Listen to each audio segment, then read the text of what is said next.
All right, now we're getting to a little bit more complex type of sole making. We have one like this one. I really like this one a lot, actually. It is also just two different types of fabric glued together at first, like this. I used a denim and this felted wool that I had.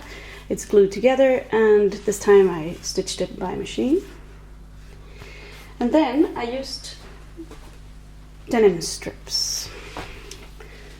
I tried out first what width would end up being, what, you know, how wide a braid. This is just braided with 3 strips. So I made a really long braid like that, and then I sewed it right onto this sole. As you can see, I started here and I went around like this.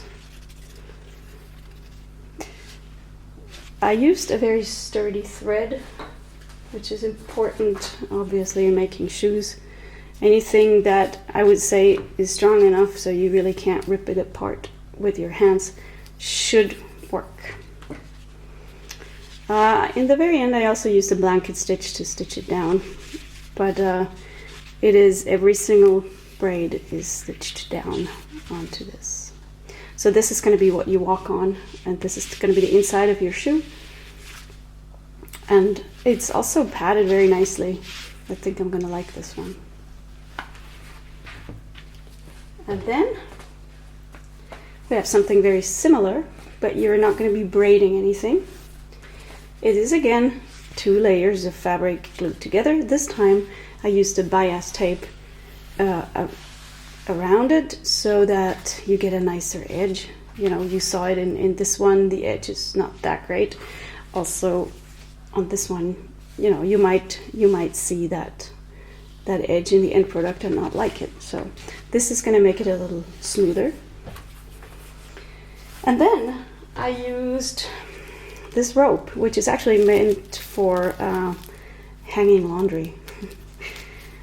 And without braiding it, you just, as you see, stitch it onto your shoe like this, onto your sole.